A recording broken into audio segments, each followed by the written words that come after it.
Pada tanggal 14 Agustus 1945, Jepang menyerah tanpa syarat kepada sekutu. Berita tentang kekalahan tersebut sangat dirahasiakan oleh Jepang. Bahkan semua stasiun radio disegel oleh Jepang. Tetapi ternyata siaran tersebut tertangkap di Indonesia dan Sultan Syahrir mendengarnya.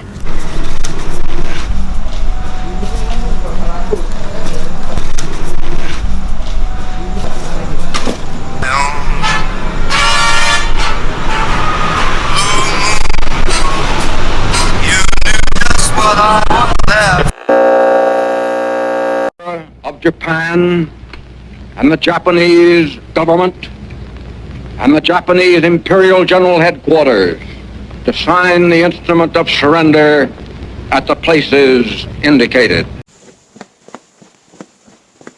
Setelah mendengar berita kekalahan Jepang, Sultan Syahrir segera pergi ke rumah Muhammad Hatta untuk memberitahukan berita ini. Assalamualaikum. Waalaikumsalam. Silakan masuk, Syahrir. Maaf rumah saya begitu sederhana. Tidak apa-apa. Silakan duduk. Ya. Terima kasih, Bung Hatta. Bung Hatta, bagaimana soal kemerdekaan kita, Bung? Bukankah soal kemerdekaan itu sudah diserahkan kepada PPKI? Tetapi menurut saya, bukankah melaksanakan kemerdekaan tanpa melalui PPKI? Apa maksud Bung Syahrir berkata seperti itu? PPKI adalah buatan Jepang. Jika Indonesia merdeka melalui PPKI, maka sekutu akan menganggap Indonesia buatan Jepang. Saya mendengar melalui radio, Jepang telah menyerah kepada sekutu. Jadi inilah kesempatan yang baik buat kita untuk mempromosikan kemerdekaan Indonesia. Saya setuju. Tapi apakah Bung Karno sependapat dengan kita? Sebaiknya kita hubungi terlebih dahulu Bung Karno. Assalamualaikum. Waalaikumsalam. Ada apa, Bung Hatta? Apakah saya dan Syahrir boleh datang ke rumah Bung Karno guna membahas kemerdekaan kita? Tentu saja. Saya tunggu kedatangan Anda. Terima kasih. Assalamualaikum. Waalaikumsalam. Mari kita berangkat. Mari. Sultan Syahrir dan Muhammad Hatta menemui Soekarno di rumahnya untuk memberitahukan tentang kekalahan Jepang. Syahrir mendesak untuk mempercepat proklamasi, tetapi Bung Karno menolak. Assalamualaikum. Waalaikumsalam. Silakan masuk. Terima kasih. Ada masalah apa kalian datang kemari? Ada berita penting yang akan Syahrir sampaikan. Berita apa itu, Syahrir? Saya mendengar bahwa Jepang telah menyerah kepada sekutu. Bagaimana jika kita gunakan kesempatan ini untuk memproklamasikan kemerdekaan agar Indonesia memiliki kepemimpinan yang baru? Saya tidak berhak bertindak sendiri. Itu adalah hak PPKI. Alangkah janggal apabila kita mendahului PPKI yang saya ketuai. Tapi Bu, Maafkan saya Syahrir, saya tidak bisa bertindak gegabah. baiklah, kalau begitu kalian permisi. Mari Bu. Mari. 15 Agustus 1945, pukul 22.00, di rumah Bung Karno berkumpullah golongan muda yang dipimpin oleh Wikana, Sukarni, Darwis, dan Hairul Saleh. Mereka mendesak Bung Karno untuk segera memproklamasikan kemerdekaan Indonesia.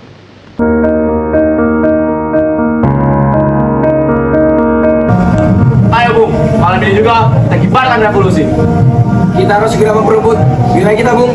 Kami siap mempertahankan jiwa kami, Bung. Jika Bung Karno tidak bergerak cepat, maka akan ada pertumpahan darah dan kerumunan besar-besaran esok hari. Potonglah leherku hari ini. Tidak usah tunggu esok hari. Sudahlah, tak ada gunanya Anda bertengkar di sini.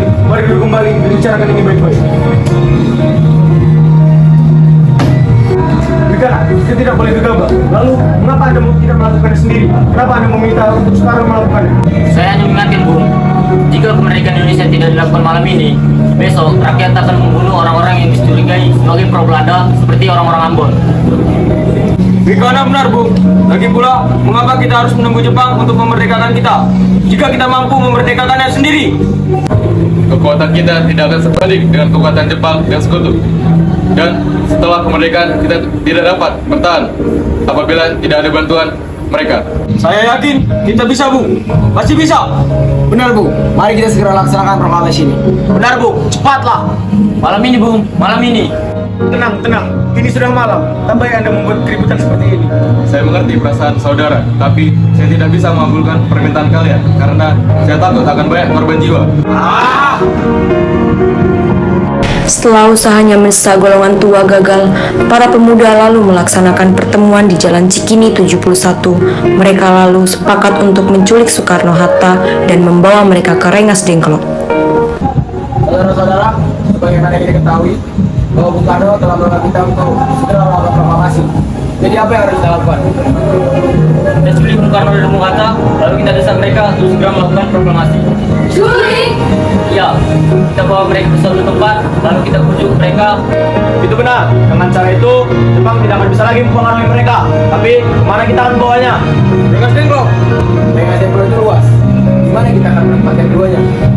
Saya akan menghubungi Sadanco Subeno untuk hal ini. Assalamualaikum. Waalaikumsalam. Ada apa, Darwis? Kami akan menculik Bung Karno dan Bung Hatta untuk mendesak mereka agar segera melakukan proklamasi. Apa? Menculik mereka? Iya, dan kami sepakat untuk bawa mereka ke Rengas Dengklok. Bisakah kau memberikan keamanan dan tempat untuk kami menyembunyikan Soekarno-Hatta? Tentu, saya akan mengamankan Anda semua. Untuk tempat kita memakai rumah Ji Kiso. Baiklah, terima kasih Subeno. Sama-sama. Subeno setuju. Dan kita akan ditempatkan di rumah Joko Kisong. Kapan kita akan menculik Bung Karno dan Bung Hatta? Secepatnya. Besok subuh, Anda setuju? Pukul berapa tepatnya? Pukul 4. Bagaimana? Setuju! Keesokan harinya, 16 Agustus 1945, pukul 04.00, rombongan pemuda menculik Bung Hatta untuk dibawa ke Rengas Dengklok tanpa sepengetahuan golongan tua. Assalamualaikum. Waalaikumsalam. Mari Bung, Bung Hatta harus ikut kami ke Rengas Dengklok. Akan dibawa kemana aku? Lagi pula mengapa kita harus pergi ke Rengas Dengklok? Karena ini sudah menjadi keputusan para pemuda. Selain itu, rakyat akan menyerbu kota. Apa yang Anda bicarakan? Jika itu benar, kita tidak akan bisa melawan karena tentara Jepang di Jawa masih utuh. Ini sudah jadi kesepakatan kami, Bung. Dan Anda harus tetap ikut kami ke Rengas Dengklok. Baiklah. Rombongan pemuda juga menculik Soekarno. Soekarno bersedia ikut dengan rombongan pemuda ke Rengas Dengklok jika anak dan istrinya diajak pula. Karno, Karno.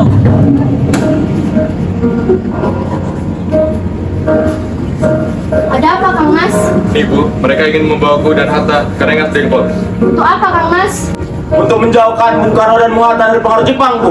Lalu bagaimana denganku dan Guntur? Kalian akan meninggalkan kami? Benar, aku tidak ingin meninggalkan istri dan anakku. Jika kalian ingin membawaku, kalian juga harus membawa mereka. Baiklah Bung Karno, kami akan membawa Anda dan anak istri Anda. Tapi kita harus pergi sekarang. Baiklah.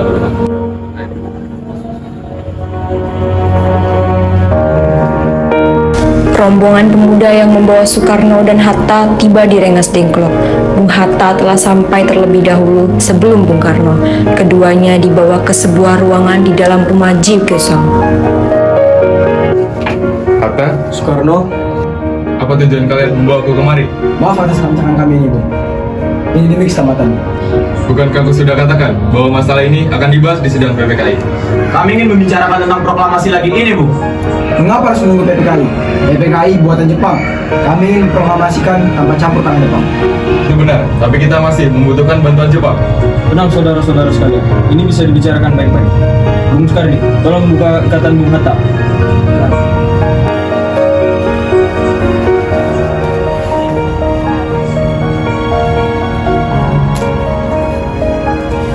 Saleh, tolong buka ikatan Bung Karno.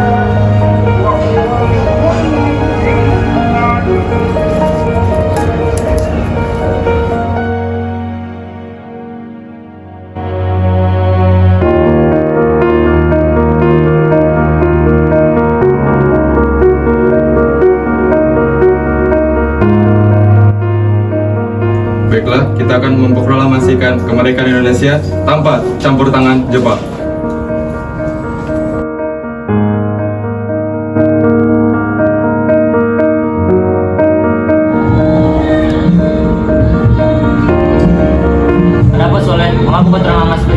ada Mr. Subarjo di luar. Dia ingin masuk, ingin menjemput Soekarno. Baiklah, aku akan keluar dan menemuinya.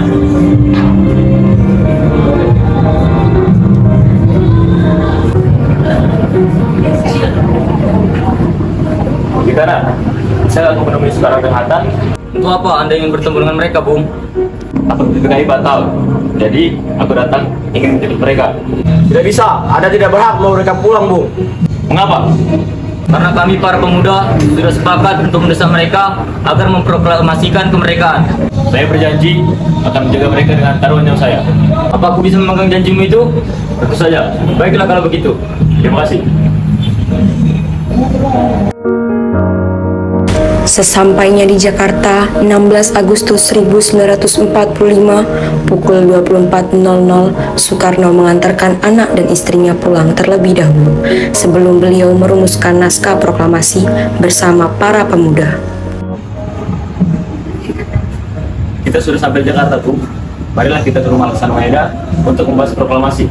Baiklah, tapi tunggu. Aku ingin mengantarkan anak dan istriku pulang terlebih dahulu. Tentu saja, mari kita antar. 17 Agustus 1945, dini hari, setelah sampai di rumah Laksamana Maeda yang terletak di Jalan Imam Bonjol nomor 1, Bung Karno pergi menemui Nasimura agar merubah status dan keadaan di Indonesia. Namun, Nasimura tidak mau, sehingga Bung Karno kembali ke rumah Laksamana Maeda. Di ruang makan dalam rumah Laksamana Maeda berkumpullah Insinyur Soekarno, Muhammad Hatta, Ahmad Subarjo, Soekarni, Sayuti Meli, dan BM Dia untuk merumuskan naskah proklamasi. Baik, saudara-saudara, bagaimana isi proklamasi kita? Kami, bangsa Indonesia, dengan ini nyatakan kemerdekaan Indonesia. Baik, sudah saya tulis. Selanjutnya, Bu, hal-hal yang mengenai pemindahan kekuasaan dan lain-lain dilaksanakan dengan cara seksama dan dalam tempo yang sesingkat-singkatnya. Jakarta, 17/8/45, Wakil Bangsa Indonesia. Ya, sudah selesai. Apakah Anda semua setuju?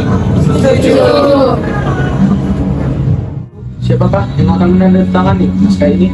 Bagaimana kalau naskah ini ditandatangani oleh semua yang hadir di sini? Saya rasa itu terlalu banyak. Menurut saya, bukan Bung Hatta saja menandatangani naskah bangsa Indonesia. Apakah semua setuju? Soyati, tolong kamu ketik naskah ini. Siap.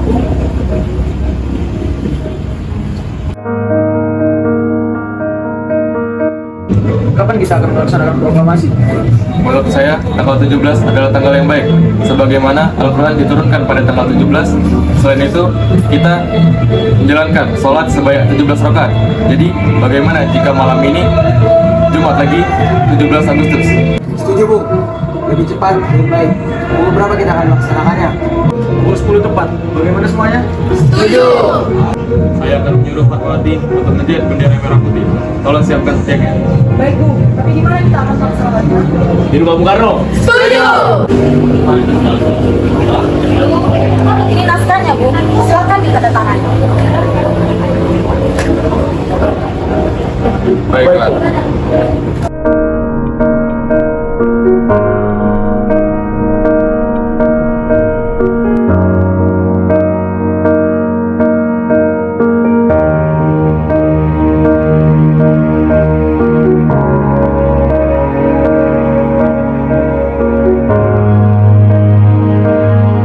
Dia, tolong perbanyak naskah ini dan tolong sebarkan di seluruh Indonesia. Siap, Bu. Setelah usai perundingan di rumah Laksamana Maeda, Soekarno pulang dan disambut oleh istri tercinta.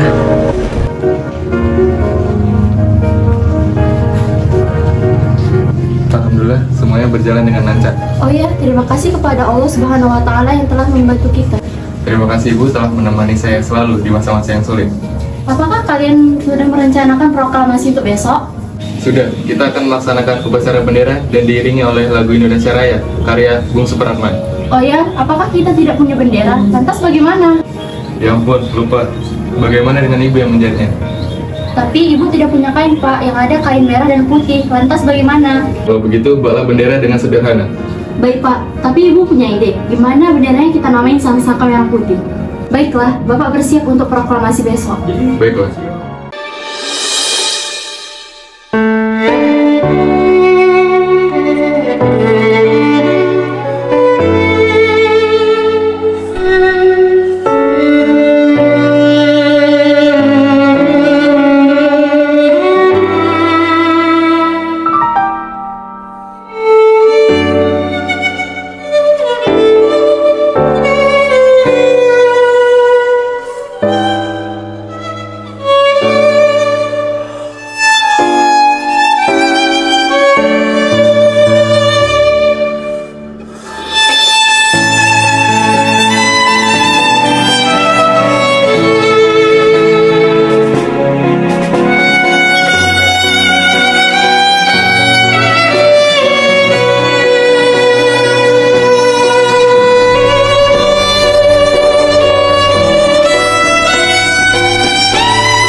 Putri, tolong kamu kibarkan bendera merah putih ini sebagai tanda kejayaan bangsa ini.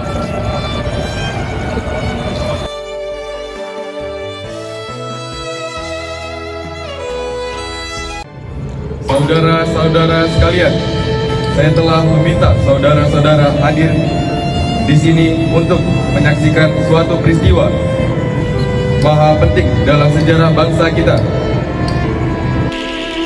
Berpuluh-puluh tahun kita bangsa Indonesia berjuang untuk kemerdekaan tanah air kita. Bahkan telah beratus-ratus tahun gelombang aksi kita untuk mencapai kemerdekaan itu. Ada naiknya dan ada turunnya. Tetapi jiwa kita tetap menuju ke arah cita-cita. Juga di zaman Jepang, usaha kita untuk mencapai kemerdekaan nasional tidak ada hentinya. Sekarang tibalah saatnya kita benar-benar mengambil nasib bangsa dan nasib tanah air kita dalam tangan kita sendiri. Hanya bangsa yang berani mengambil nasib dalam tangannya sendiri dapat berdiri dengan kuatnya. Saudara-saudara, dengan ini kami menyatakan kebulatan tekad itu. Dengarkan proklamasi kami.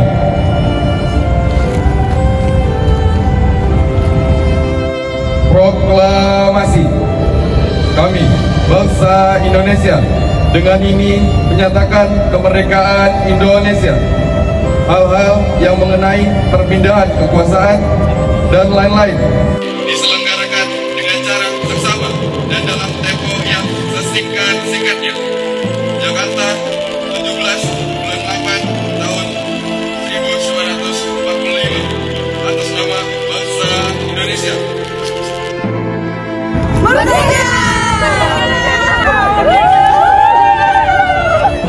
Luruskan. Lurus. Langkah tegak maju. Jalan.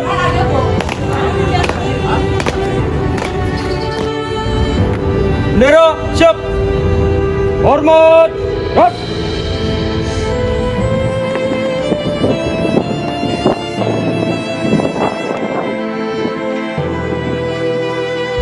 Jaga.